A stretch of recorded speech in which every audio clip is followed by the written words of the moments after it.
Hey, Paul Lee, I'm a professionallystrong.com, and I want to help you become the best and strongest version of yourself. Now, this is part 2 of an ongoing series where I'm talking about the 5 biggest mistakes that I see in the gym.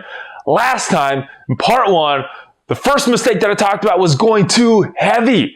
Now, everyone has this certain range that's optimal for them to work out in. It's where you're going to see the best results. Now, if you go too far on either end, it's not good. If you go too heavy, you're going to be increasing your risk for injury and you're decreasing your results. And last time, that's what I talked about. So if you haven't checked out that video, there is a link in the description down below. This time, I'm going to talk about that opposite end of the spectrum. It's another problem that I see a lot, and that is going too easy. Now, when I'm talking about going too easy, I'm not just talking about using very lightweight, because there's a lot more to it than that. What I'm talking about is more the effort that someone uses when they're in the gym. You got to remember that the end result of any workout that you are partaking in should be some kind of adaptation in the body. And that adaptation could be a bunch of different things, including fat loss, muscle gain, strength gain. There's many different adaptations that could happen from working out. And how your body adapts is dependent on what you're doing in that workout. So for an adaptation to actually occur, you're going to need to provide some stimulus to the body that makes that happen. Now, this stimulus can be in the form of resistance training, doing some weights, doing some cardio, or some other type of workout that is challenging to you. Now, if your workouts are too easy, you're not giving your body enough of that stimulus. It's not having a reason that it needs to adapt. So your workouts, they need to challenge your body in some capacity. And the way you choose to challenge your body will determine what kind of results you get. All right, so before I get into a couple of examples of workouts that are way too easy and a few ways to fix it, let me get into a few of the exceptions because there are some important ones for you to consider. And the first is a situation when you're recovering from an injury. I know, they suck, but they happen every now and then, even if you're super careful. And when you're dealing with the injury, safety and recovering from that injury, those are going to be your most important things, not going as hard as possible in your workout. Another situation when an easier workout is appropriate is during a deload period. And if you're not familiar with what a deload is, it's kind of an active way for your body to recover. Now, if you're always training near 100% of your capacity all the time, eventually your body's not going to recover quick enough and you're going to have a higher chance for injury. Not good. So a deload period, it's a time when you're still working out, but you're not going as hard. You're using the minimal amount of weight and the minimal amount of training volume in order to maintain what you've already accomplished. And during this deload period, because you're not going as hard, it does give the body a good chance to recover. So when there's an injury and when you're deloading, those are the 2 most common situations where it is appropriate to use a lower intensity for your workouts. There are a few more, but those are the 2 that you're most likely going to run into. So when I'm talking about going too easy and using too little effort, not necessarily talking about using lightweight, because there is a difference between using light weights and going too light. There are some exercises that you actually get more benefit with using lightweight because you could actually really focus on the muscles that you want and really get that contraction squeezing a lot. And there's also certain goals where it's more appropriate to use lighter weight. So using light weights can actually be more beneficial depending on your goal. And this actually leads me to my next point about hard, easy workout, and that is the inverse relationship between intensity and volume. Now, intensity, it's usually defined by the weight you're using. There are some other variables that can affect the intensity of an exercise, but when we're talking about resistance training, lifting weights, intensity is usually describing how much weight you're actually lifting. Now, volume is a little different. It's about how much work you're doing.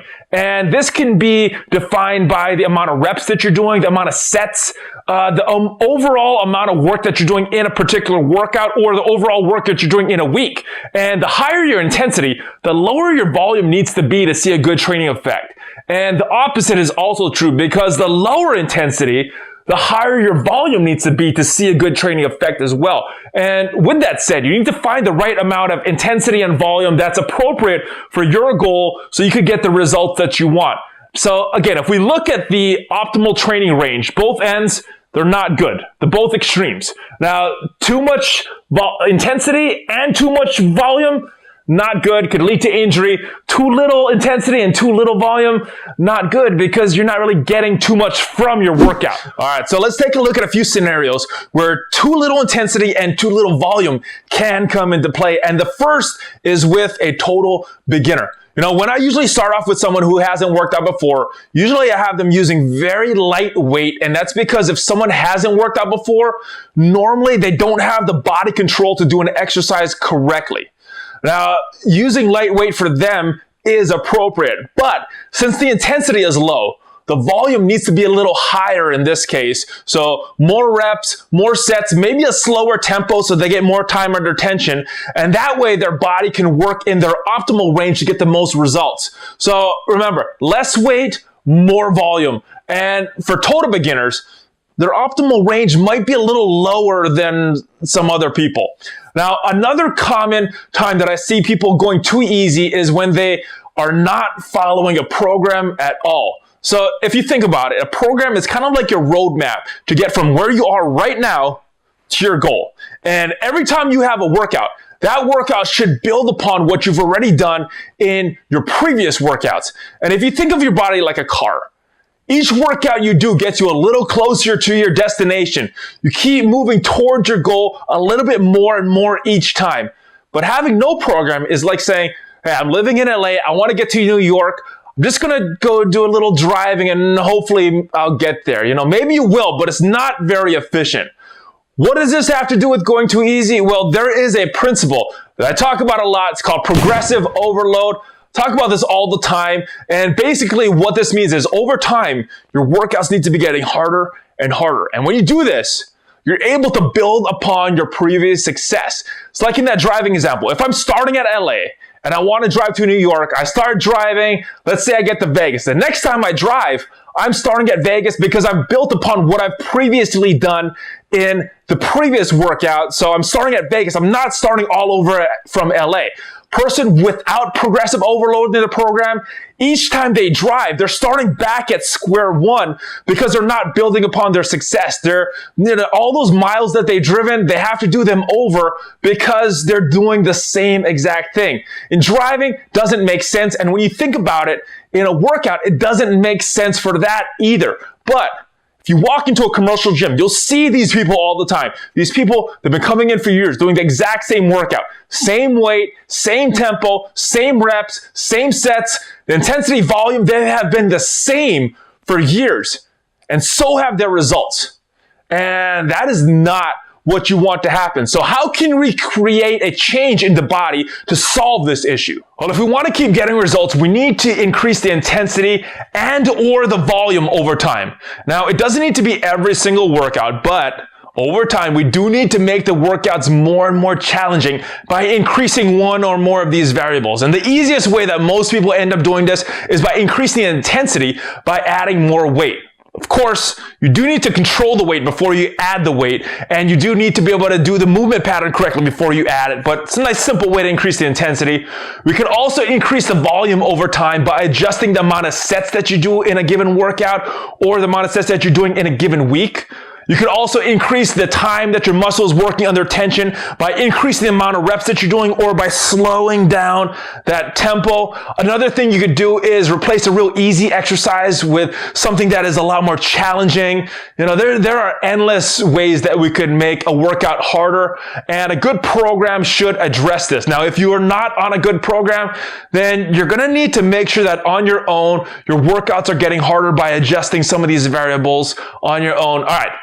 Last point though, we talked about an optimal range for your workout. Both extremes aren't good. Too much, not good. Too little, not good. We talked about it in this video and the last. And if you're not sure where you should be, it's probably better to have your workout a little too easy than a little too difficult. The reason, if your workout is too easy, the worst thing that will most likely happen is that you will get nothing. You'll create zero adaptations, you'll get zero results. But if your workout is too hard, there is a higher risk of injury. And if you do get hurt, you will be getting zero results for a long time. So make sure you err on the side of caution, because you could always come back the next workout and make that a little more difficult. And that is it. As usual, there is a link for the notes, the PDF notes in the description.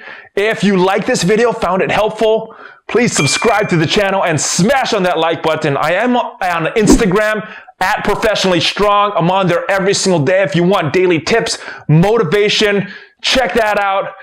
I am Paul Niyama, and I do want to help you become the best and strongest version of yourself.